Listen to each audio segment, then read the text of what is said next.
देख रहा हूँ नॉस्ट्रेडम भविष्यवक्ता थे बहुत बड़े, तो तृतीय महायुद्ध से भी बड़ा काम हो गया ये तो। हर एक व्यक्ति प्रभावित हो गया उसके अंदर, इतनी जानें चली गई और कितनी आगे जाने जाएंगी हम नहीं कह सकते हैं। जो हमारे साथ राजस्थान के पूर्व ऊर्जा मंत्री और खेतड़ी से विधायक डॉक्टर जितेंद्र सिंह मौजूद हैं, उन्हीं से कुछ जानते हैं। डॉक्टर साहब, सबसे पहले तो स्वागत है आपका। नमस्कार। राजस्थान ही नहीं, देश विदेश भी इस कोरोना महामारी में जकड़ में आए हुए हैं। हालांकि अपन ने तैयारी बहुत कुछ अच्छी कर ली थी राजस्थान की, यही कारण है कि देश विदेश में भी मुख्यमंत्री अशोक गहलोत की चर्चा हो रही है। क्या कुछ मानते हैं कहीं कोई चूक राजस्थान से रही, क्योंकि भीलवाड़ा मॉडल की बात कर रहे थे लेकिन रामगंज में फेल हुआ? देखिए, मैं आपको बताना चाहूँगा कि जिस तरह से माननीय मुख्यमंत्री जी ने 26 मार्च से पहले 25 तारीख को ही उन्होंने जो क्वारंटीन, जिसको कि लॉकडाउन का घोषणा करी थी, मैं समझता हूँ भारत जैसे देश जिसके पास की सुविधाएं बहुत कम हैं, वो पूरे विश्व में आज उस बात की चर्चा है। और माननीय मुख्यमंत्री अशोक गहलोत ने जिस तरह से क्वारंटीन किया, खुद मेरी लड़की ह्यूस्टन के अंदर डॉक्टर है, एमडी है वो वहाँ पे, मेरे दामाद भी वहाँ आईएफएस हैं, उन्होंने जो ये राजस्थान मॉडल के बारे में चर्चा करी तो आप आश्चर्य करेंगे कि अमेरिका के अंदर सबसे रिच स्टेट है टेक्सास, और वहाँ सबसे कम कोरोना के केसेस आपको ह्यूस्टन में मिलेंगे। तो माननीय मुख्यमंत्री अशोक गहलोत ने जिस तरह से, और राजस्थान आप देखेंगे कि कंपैरेटिवली सबसे बड़ा प्रांत है, सबसे बड़ा प्रांत है उसमें स्टेट वाइज, और उसके अंदर हमारे सबसे कम ओवरऑल राजस्थान के अंदर हमारे आज अप टिल नाउ कोई 361 कोरोना पॉजिटिव केसेस है और 77 डेथ्स है।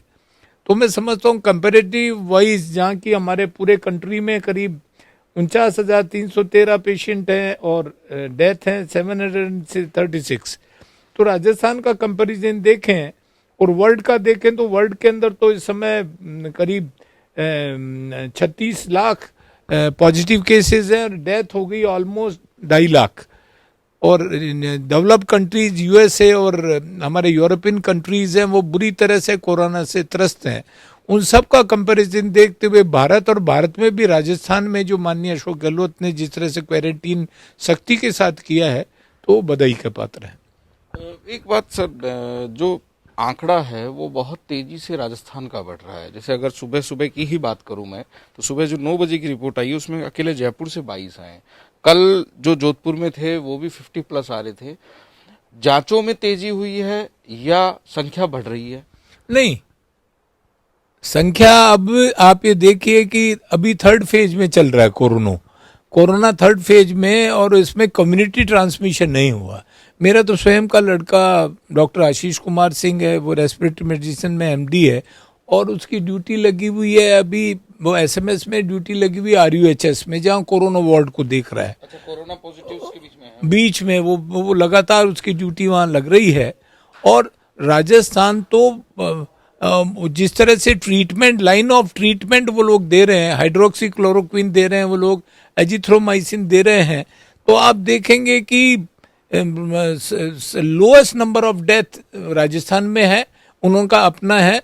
इवन अमेरिका जैसे कंट्री ने इंडिया से ये फॉलो करते हुए हाइड्रोक्सी क्लोरोक्विन की मांग करी है।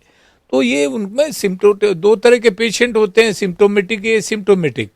एसिम्टोमेटिक में कोई सिम्टम नहीं होते, सिम्टोमेटिक में जिसमें जुकाम होगी, खांसी होगी, गले में खर्च, हाई टेम्परेचर होगा, बॉडी एक होगी। तो लेकिन जिस तरह से उन्होंने मैनेजमेंट माननीय मुख्यमंत्री जी ने किया है, 2 सेंटर बनाए हैं उन्होंने, एसएमएस हॉस्पिटल, यहाँ करीब 1800 पेशेंट्स हैं कोरोना के। बहुत अच्छा काम हमारे डॉक्टर्स ने किया है। और सबसे बड़ी खुशी की मुझे बात है कि 70 साल में पहली बार ये जीसस क्राइस्ट डॉक्टर के लिए कहते थे हाफ गॉड हाफ पैगन, तो आज हाफ गॉड हाफ, आधा ईश्वर और आधा देवदूत, पहली बार डॉक्टर्स ने अपने जान को हथेली पे रखे। बहुत सारे डॉक्टरों ने जाने दे दी अपनी, बहुत सारे डॉक्टर ने जाने दे दी, बहुत सारे हैं। और सबसे बड़ी खुशी जो पुलिस ने, जिस तरह से इंडिपेंडेंट राजस्थान के वक्त में पुलिस की इमेज बहुत खराब थी, लेकिन जिस तरह से पुलिस आज मसीहा बन के खड़ी हुई है, तो मैं समस्त इस पुलिस महकमे को और हमारे जो मेडिकल के महकमे को कोटि कोटि धन्यवाद दूंगा कि उन्होंने पूरा सिनेरियो राजस्थान का बदल दिया। देश और प्रदेश कोरोना से लड़ रहा है, वहीं आपका जो पुराना डिपार्टमेंट बिजली वाला कल ही 2 अलवर में ट्रैप हुआ है, ऐसे समय में भी। ये देखिए, ये तो बहुत गंभीर इस समय जो कोई वो कर रहा है तो देशद्रोही की गिनती में आते हैं। और मैं कंडेम करता हूँ इस तरह का कि जब इस समय सारा देश एकजुट हो रहा है और इस तरह की जो कोई अनाज में हेराफेरी कर रहे हैं या इसमें कर रहे हैं तो वो एक निंदा के पात्र हैं, कड़े से कड़े दंड के पात्र हैं। डॉक्टर साहब, ये तो बात हो गई पूरे प्रदेश की। हम पर्टिकुलर झुंझुनू जहां से आप आ रहे हैं वहां की बात करें, क्या कुछ स्थिति है, किस तरीके से मॉनिटरिंग कर रहे हैं, क्या व्यवस्थाएं वहां के लोगों की? देखिए, झुंझुनू में 42 केसेस हमारे पॉजिटिव थे और आपको जान के खुशी होगी कि 42 केसेस पॉजिटिव में 42 ही ठीक होके मेरे पास कल शाम को रिपोर्ट आई 42 है वो ठीक हो गए, डिस्चार्ज कर दिए गए हैं। और ऑरेंज जोन में था, एक भी नया केस इस समय आज की तारीख में झुंझुनू में नहीं है। और सबसे बड़ी बात जो झुंझुनू में हो रही है, आप कल्पना नहीं कर सकते कि किस तरह से वहाँ करीब हमारे झुंझुनू के अंदर मैं आपको बताऊं कि हमारे करीब जो डॉक्टर्स की टीम है वो 270 डॉक्टर्स हैं और करीब 2500 नर्सेज की टीम दिन रात एक किए हुए है।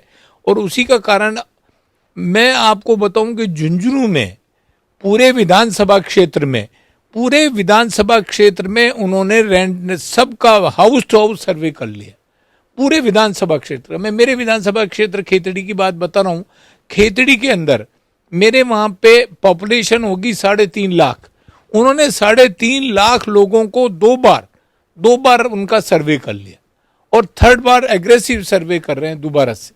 यानी 3.5 लाख लोगों का सर्वे करना छोटी बात नहीं है। मतलब स्क्रीनिंग जो है वो डोर टू डोर कर रहे हैं ताकि कोई छूट ना जाए। Door to door. खेतड़ी में 4 पॉजिटिव केसेस थे हमारे, वो 4 के 4 निगेटिव हो गए और उनसे जुड़े हुए करीब 72 लोग थे, वो सब उनकी रिपोर्ट निगेटिव आ गई। यानी आज की तारीख में मेरे विधानसभा क्षेत्र में एक भी पॉजिटिव केस नहीं है। सेम कंडीशन पूरे जिले की। हमारे बहुत अच्छा कार्य हमारे जिला कलेक्टर हैं, उनकी टीम ने, हमारे एसडीओज ने, तहसीलदार ने, लोअर लेवल तक के हमारे पुलिस ने, जो एसपी पुलिस है और सारा उनका आपस में अगर कोऑपरेशन नहीं होता, डॉक्टर्स की टीम मैं बता रहा हूँ कोई 350 डॉक्टर और 3000 नर्सेज काम कर रही हैं दिन रात। तो आप कल्पना कर सकते हैं कि इतने बड़े जिले को, जो सबसे पहले हॉटस्पॉट था, कल ऑरेंज था और सबसे पहले ग्रीन होने वाला, के एक भी पेशेंट नहीं है। ये तो बात हो गई ओवरऑल इसकी। पार्टीवाद से ऊपर उठ के लोग काम कर रहे हैं लेकिन बयानबाजी से अभी भी नहीं थक रहे। देखिए, ये जब देश पे first world war, second world war में पूरे देश में क्राइसिस हो गया था, लेकिन उसमें इस समय हमारी आवश्यकता है कि हम पार्टी लेवल से उठकर और सब काम करें। और इस समय जान सबकी बराबर है और इसमें जो लाइफ है या पेशेंट है, डॉक्टर कभी नहीं देखता कि पेशेंट किस पार्टी का है, इवन आपने देखा। तो इसलिए मैं कभी भी ये बयानबाजी, माननीय मुख्यमंत्री जी और इवन प्रधानमंत्री जी का जो स्टेटमेंट आता है इन जनरल बहुत अच्छा है, मैं अप्रिशिएट करूंगा। और हमारे बड़े नेता हैं, माननीय राहुल जी हैं, सोनिया जी हैं, वो अपने सजेशंस देती हैं, क्रिटिसाइज नहीं करती वो कभी भी, वो सजेशन देती हैं। जैसे मजदूर हैं, लॉकडाउन अब आप ही ने देखा, मजदूरों से किराया मांगा जा रहा था, या कोटा में छात्र फंसे हुए थे, मैंने खुद मांग करी थी मुख्यमंत्री जी से। अभी मेरे जो पहले प्रेस इंटरव्यू था, मैंने मुख्यमंत्री जी से सबसे पहले मांग करी थी कि कोटा के बच्चों को वापस भेजो। मैंने मुख्यमंत्री से मांग करी थी महाराष्ट्र में, अन्य राज्यों में, राजस्थान के मजदूर फंसे हुए हैं, उन प्रवासी मजदूरों को वापस लाया जाए। और दूसरा तीसरा है, इस समय खाने की भारी प्रॉब्लम है, तो गेहूं का वितरण प्रॉपर्ली हो या परचेजिंग जो हो रही है उसके लिए अगर कहीं हमारे कृषि उपज मंडी के सेंटर नहीं तो सब सेंटर खोले जाएं। और माननीय मुख्यमंत्री जी ने उस पर बड़ी गंभीरता से करके उन्होंने सबको उसको किया है। डॉक्टर साहब, ये तो बात हो गई इसकी, लेकिन एक क्राइसिस जो सरकार के पास देखने को मिल रहा है फाइनेंशियली, क्या वही कारण था कि शराब की दुकानें खोलनी पड़ी और ऐसे भीड़ उमड़ रही है? देखिए, ऐसा है, मैं शराब बहुत अच्छी चीज़ नहीं है, मैं तो बीइंग ए डॉक्टर कहूँगा कि शराब काजेज सिरोसिस ऑफ लिवर बहुत बड़े अमेरिका जैसे कंट्रीज़ में ये एक्सपोर्ट होता था आपका गन्ने का रस, पहले सिंथेसाइज पर हो नहीं पाए, वो उन पर सिरोसिस ऑफ केसेस हैं लीवर के, वो सब शराब उसका कारण है। लेकिन अब जो देश की स्थिति जो चल रही है उसको देखते हुए ये जो जिस तरह से इनका टूटा है, ये शराब की जो ही दुकानें सरकार ने खोली, एक तरह से जो सड़कों पे भीड़ आई, ये निसंदेह बड़ा चिंता का विषय है। अगर कोई व्यवस्था करती है तो सरकार वो व्यवस्था के अनुसार सारी चीज़ होनी चाहिए। मैं पर्सनली शराब के फेवर में नहीं हूँ, क्योंकि इट इज़ जिस तरह से सिगरेट पे लिखा रहता है it is injurious to health, तो alcohol is injurious to health, मैं तो एज ए डॉक्टर कहना चाहूँगा। तो इसलिए, लेकिन अगर सरकार की मजबूरी है कि ये अगर इस तरह का उनका कोई सिस्टम है तो उसका कोई सिस्टम बनाए कि लोग सड़कों पे नहीं आए, और उनका रेवेन्यू सरकार को जो आता है जिस तरह से उनका है तो उसमें कांग्रेस के तो एक एमएलए कह रहे हैं कि शराब पीने से कोरोना भाग सकता है, उन्होंने लेटर लिखा हुआ है। देखिए, मैं तो वो एक बीजेपी के भी एमएलए थे, वो उनका अपना व्यक्तिगत अपना ओपिनियन है, मैं उस पर कोई कमेंट नहीं करूँगा। अक्सर एक सबसे बड़ी जो बात झुंझुनू अगर बात करें तो झुंझुनू में सबसे बड़ी समस्या एक है बड़ी पानी की। बहुत लंबे समय से पानी की चर्चा चल रही है, कई चुनाव एमपी एमएलए के इस पानी के मुद्दे पे ही हो गए, समस्या अभी भी जस की तस है। देखिए, मैं आपको बताना चाहूँगा, पहले मैं तो आपको रिव्यू करना चाहूँगा कि मैं जलदाय मंत्री था 2009 में, तो मैं आभारी हूँ माननीय मुख्यमंत्री जी का कि उन्होंने 955 करोड़ का प्रोजेक्ट झुंझुनू को दिया। उस प्रोजेक्ट का नाम था झुंझुनू सीकर खेतड़ी कुंभाराम लिफ्ट परियोजना, और उसमें हमारा फर्स्ट फेज के अंदर झुंझुनू मंडावार समस्त खेतड़ी के टाउनशिप और गांव सारे उसमें जुड़े, और वो पूरी डैम बन गए, और घर घर पानी। पहले सरकार की योजना थी पीएसपी पॉइंट दे रहे थे, लेकिन अभी माननीय मुख्यमंत्री जी ने इस बजट के अंदर पुनः 2200 करोड़ रुपए के करीब झुंझुनू को दिए हैं, जिसमें उदयपुर वाटी बुआना भी है, और फिर 206 करोड़ रुपए अलग से खेतड़ी को भी दिया है घर घर नल योजना के लिए, ताकि घर घर नल योजना प्रभावित हो सके। तो ये उन्होंने बहुत बड़ा कार्य किया है, और सदा झुंझुनू की जनता आभारी रहेगी इस चीज़ की कि जिस तरह से घर घर नल योजना का उन्होंने मुख्यमंत्री जी ने स्टेप लिया है, इससे जो ये ग्राउंड वाटर नीचे चला गया। 1% है ग्राउंड वाटर हमारे राजस्थान में, सबसे बड़ा प्रांत है, सबसे बड़ी स्टेट है, बड़ा महंगा है मैटर, फिर भी राजस्थान में ओवरऑल अगर पानी बचेगा तो सरफेस वाटर से जुड़ेंगे जब भी काम चलेगा। सरफेस वाटर में हमारे इंदिरा गांधी नहर आ गई, बीसलपुर आ गया, चंबल आ गई, these are the surface water project है। जलदाय मंत्री होने के नाते में विस्तृत राजस्थान की बात कर रहा हूं। यही कारण है कि लोग फेसबुक पे आपको खेतड़ी के भागीरथ बोल रहे हैं बार बार। सब उनकी मेहरबानी है कि उन्होंने जो है इस काबिल समझा मुझे, लेकिन ये निश्चित रूप से जो एक इतनी बड़ी योजना बन गई है, और इसके साथ एक इरिगेशन के लिए यमुना कैनाल का प्रोजेक्ट और है जो पेंडिंग है, और माननीय मुख्यमंत्री जी ने हरियाणा सरकार से, हमारे तो बॉर्डर पे ही है, नारनौल तक यमुना कैनाल का पानी आ रहा है, और मुख्यमंत्री जी की चर्चा चल रही है कि हमारा शेयर अगर मिल जाता है यमुना कैनाल का तो इरिगेशन का जो हमारा पार्ट है शेखावाटी का वो जुड़ जाएगा इससे। एक डॉक्टर साहब, एक और जो आपके समर्थक है वो सवाल कर रहे हैं कि सर बिजली पानी के बिल भी तो माफ करवाओ। देखिए, इस समय बड़ी विकट स्थिति है, रेवेन्यू सिर्फ 10% आ रहा है सरकार के पास, जैसा कि आप अखबारों में पढ़ रहे हैं। 90% रेवेन्यू सब फैक्ट्रीज बंद हैं, सारा बंद है, और उसमें सरकार को मैं भी आग्रह करूंगा कि मेरे पास से डिपार्टमेंट रहा है लेकिन ये संभव नहीं है, लेकिन इसमें फेजेज के अंदर जितना सरकार जो है एक साथ वो पेमेंट नहीं कर पाएंगे, मैं जानता हूँ। इस समय आय का कोई स्रोत नहीं है, फैक्ट्रियाँ बंद है, घर पैसा आ नहीं रहा है, सैलरी में कटौती हो रही है, 50 सरकार की मजबूरी है, तो उसको फेजेज में कर दिया जाए कि एक साथ बिल न दे के उसके स्टेप्स में दे दिया जाए। और पानी का तो देखिए, पानी का तो करीब करीब फ्री है, पानी का तो मैं आपको बता रहा हूँ, पानी का बिल तो करीब करीब फ्री है, सरकार ने पानी पे नहीं ले रही है। वो तो मोर देन जो 15,000 लीटर से ज़्यादा कोई पानी इस्तेमाल कर रहा है उसको पानी का वो हो रहा है यूज़, तो इसलिए वो इसके अंदर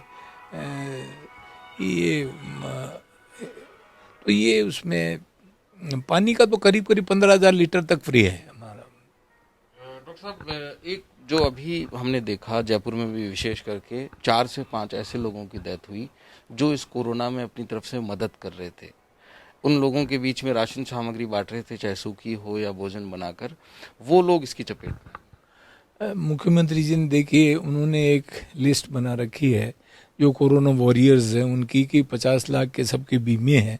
कल ही मेरे विधानसभा, परसों ही मेरे विधानसभा क्षेत्र में एक अध्यापक की दुर्घटना में डेथ हो गई, जो खुद ये जा रहे थे इसी के लिए, कोरोना के लिए। इस तरह के सारे बहुत सारे केसेस हैं जो उन्होंने, मुख्यमंत्री जी ने उनको इंक्लूड कर रखा है। और मैं समझता हूँ इस तरह से कि जो रेयर केसेज है, मैं भी आग्रह करूँगा कि अगर ऐसी कोई दुर्घटना हुई है तो मैं भी मुख्यमंत्री जी से, ऐसे रेयर केसेज ही होते हैं कि उनको भी कंसिडर किया जाए इसके अंदर। डॉक्टर साहब, ये तो बात होगी ओवरऑल। 200 जो विधायक हैं राजस्थान विधानसभा में आज, उसमें से एकमात्र आप डॉक्टर विधायक हैं। क्या कुछ सजेशंस, क्योंकि जो वृद्ध जो हैं 60+ वाले हैं वो अधिकांश चपेट में हैं ऐसे लोगों की, उनको क्या सजेशन? देखिए, मैं एसएमएस मेडिकल कॉलेज से 1964 में एडमिशन लिया और फिर फाइनल ईयर किया मैंने वहाँ से। डॉक्टर फारूक अब्दुल्ला हमारे सीनियर थे, फाइनल ईयर में थे उस वक्त। तो मैंने खुद बड़ी एक्टिव प्रैक्टिस की है। मेरे फादर भी डॉक्टर रहे हैं, उन्होंने 1937 में आरजी कार कलकत्ता से एमबीबीएस किया था। शेखावाटी के प्रमुख चिकित्सक थे। उस समय कोई फैसिलिटीज़ नहीं थी, तो भी उन्होंने, हैजा उनके सामने आया, मलेरिया उनके सामने आया, लेकिन मैंने मेरी आंखों से देखा है कि मॉर्टिलिटी रेट उस समय कम दवा होने के बावजूद भी 1% होती थी, आप कल्पना कर सकते हैं। तो मैं तो यही सजेस्ट करूंगा डॉक्टर होने के नाते कि इस समय सबसे बड़ा क्राइसिस है इस समय पूरे विश्व में। ये विश्व की ये महामारी है, ये छोटा नहीं है, इसको समय लगेगा सबको ठीक होने में। तो क्वारंटीन जो है उसका विशेष पालन करें। जो हमें घर से, मैं खुद, माननीय मुख्यमंत्री जी ने 26 तारीख को मुझे कह दिया था, डॉक्टर साहब घर के बाहर नहीं जाना है आपको। मुझे खुद पर्सनल टेलीफोन 2 बार किया मुख्यमंत्री जी ने, अब बात भी पूछते रहे और कैसी कॉन्स्टिट्यूंसी की पोजीशन है। खुद मुझे व्यक्तिगत रूप से उन्होंने कहा, मैं आभारी हूं उनका कि वो चिंतित है मेरे जैसे व्यक्ति के लिए।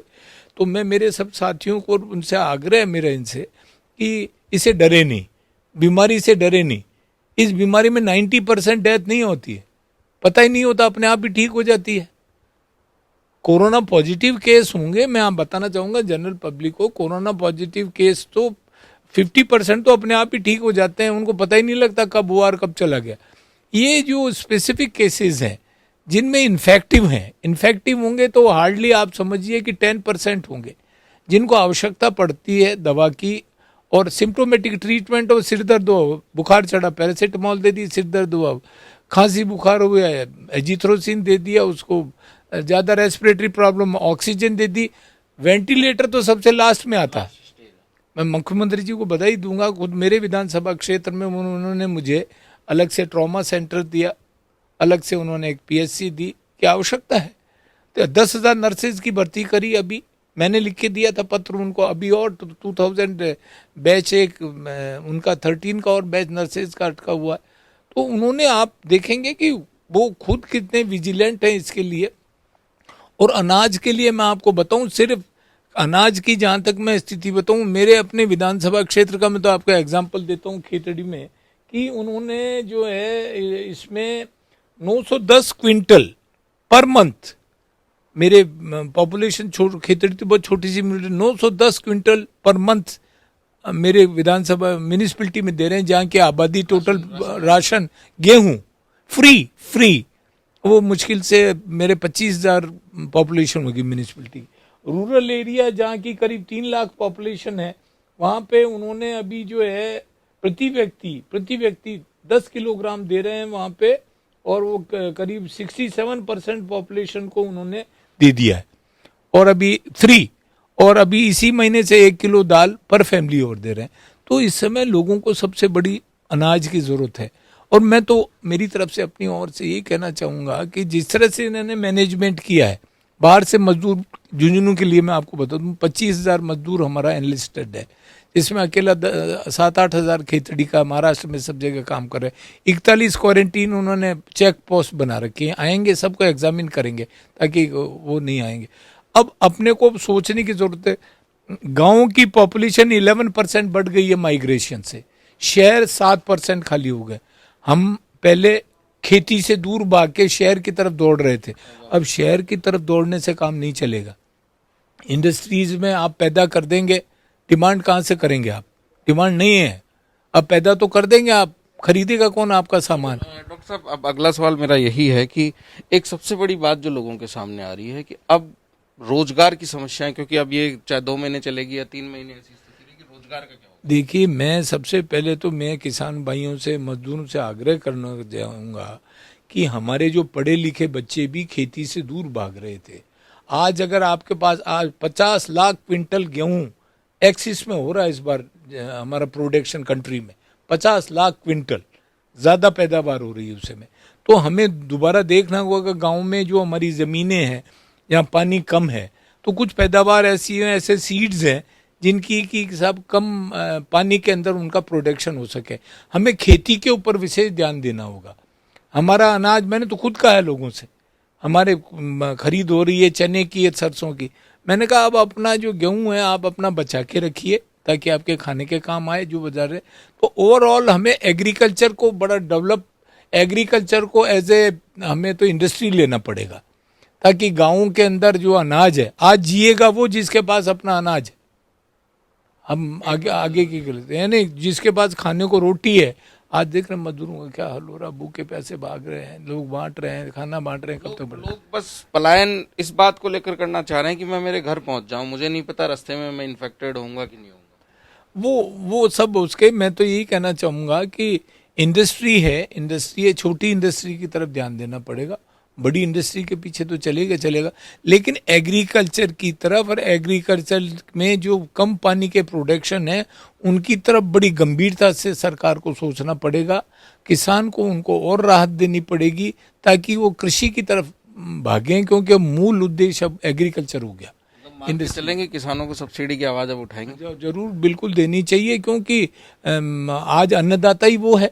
आज अगर हम हिंदुस्तान जिंदा है, आपने PL-480 जिस समय देखा था, लाल गेहूं मैक्सिको से आता था, और आज हम हमारे हिंदुस्तान में हरित क्रांति हो गई, दुग्ध क्रांति हो गई, सबसे बड़ा अमूल है। ये तो किस तरह से हिंदुस्तान आज सेल्फ सफिशिएंट, वर्ल्ड में लीडिंग मिल्क प्रोड्यूसर में हो गया, आज लीडिंग में, और गेहूं में प्रोडक्शन के अंदर हम सेल्फ सफिशिएंट हो गए। तो आज हम बहुत आगे। पुरानी बातें करना चाहेंगे। चेचक का एक दौर आया था, उस समय भी क्या ऐसा ही क्राइसिस हुआ था, सड़कों पे लॉकडाउन वगैरह? चेचक का जिस समय हुआ, मैं तो धन्यवाद दूंगा कि चेचक जिस समय आई थी, तो मुझे पता है कि लॉन्ग बैक जिस समय चेचक हुआ था, मैंने स्वयं मेरे एक परिवार की, मेरी सिस्टर को डेथ होते देखा है चेचक से। उस समय बहुत बरसों की बात है, मैं तो बिल्कुल छोटा सा था। लेकिन आज वैक्सीनेशन की वजह से, आप जिस तरह से इंडिया में हो रहा है, BCG वैक्सीनेशन हो रहा है टीबी के लिए, और आपका चेचक उन्मूलन हो गया, पोलियो उन्मूलन हो गया, तो ये सारे हिंदुस्तान ने बड़े अपने रिगरसली ये सब किया है। इस तरह से आप कल्पना कर सकते हैं। और अदर कंट्रीज, मैं तो ईश्वर से ही प्रार्थना करता हूँ कि जो ट्रॉपिकल कंट्रीज हैं, जहाँ मैं मेरी तरफ से ओपिनियन दे रहा हूँ, मैं कोई बीइंग ए डॉक्टर मेरा अपना थॉट दे रहा हूँ कि अमेरिका और यूरोपियन कंट्रीज, रशिया वगैरह में, वहाँ उनका टेम्परेचर 2 to 11 डिग्री के बीच में था, नहीं कोल्ड था वहाँ पे। इवन चाइना में जहाँ फैला, तो वहाँ बहुत तेजी से स्पर्ट हुआ वायरस। लेकिन जो हॉट कंट्रीज हैं, जो ट्रॉपिकल कंट्रीज हैं, इंडिया है, अफ्रीका है, या नियर बाई कंट्रीज है, उनमें कंपेरेटिवली कम है। मेरा अपना सोच है कि हालांकि ये कोई जुनैन थ्योरी तो नहीं है, लेकिन जो ही बहुत तेज गर्मी बढ़ेगी, मैं समझता हूँ कि इसमें कुछ कमी आएगी, इसके अंदर कमी आएगी। और दूसरा, प्रॉपरली जो क्वारंटीन को लंबे समय तक हमने मेंटेन कर लिया, तो इसमें कोरोना हारेगा, भारत जीतेगा। डॉक्टर साहब, एक सवाल जो मेरे मस्तिष्क में बहुत दिनों से भी था, आज आप से, क्योंकि आपने में MBBS किया है, लोगों के मन में अभी भी वाया गूगल एक थ्योरी बन गई कि ये जो वायरस है, ये चाइना ने इजाद करके जानबूझ के फैलाया। देखिए, ये एक विषय इस तरह का है कि किसी को चार्ज करना गलत है, लेकिन जिस तरह से ये जो भूल चूक हो सकती है, क्योंकि जिस तरह से बैक्टीरियल वॉर का नाम आपने सुना ही होगा, सुनते आए हैं अपन बहुत पहले से कि बैक्टीरियल वॉर होगा। तो मैं तो ये कहता हूँ 2 वर्ल्ड वॉर हो गए। इसने अपने नॉस्ट्रेडम्स ने कहा था कि there will be 3rd world war, I am seeing the 3rd world war. तो मैं तो देख रहा हूँ, नॉस्ट्रेडम भविष्यवक्ता थे बहुत बड़े। तो तृतीय महायुद्ध से भी बड़ा काम हो गया ये तो। हर एक व्यक्ति प्रभावित हो गया उसके अंदर, इतनी जानें चली गई और कितनी आगे जाने जाएंगी हम नहीं कह सकते हैं। तो इसलिए ये जो जिस तरह से सब कुछ हो रहा है, इससे मैं हमारी मानवता को एकजुट होके इसके इलाज के बारे में किसने क्या गलती करी है, किस लैब में क्या हुआ, ये तो एक जांच का विषय रह गया। लेकिन मैं जहाँ तक सोच रहा हूँ कि इसमें इस समय मानवता के हित की बात हमें सोचनी पड़ेगी। मतलब इसमें इस थर्ड वर्ल्ड वॉर में वही बचेगा जो सुरक्षित रहेगा, अपने घरों में रहेगा और उन चीज़ों का ध्यान रखेगा जो खुद डॉक्टर साहब ने बताई और देश के प्रधानमंत्री, मुख्यमंत्री राजस्थान के वो बता रहे हैं, डॉक्टर्स बता रहे हैं कि घरों में रहेंगे, सुरक्षित रहेंगे। अभी लॉकडाउन थर्ड में जो छूट दी गई है उसका मतलब ये नहीं कि हम सड़कों पे निकलें और जैसी भीड़ अभी सड़कों में उमड़ रही है, कोई बड़ी बात नहीं है कि संक्रमण की संख्या दुगना हो जाए। नमस्कार।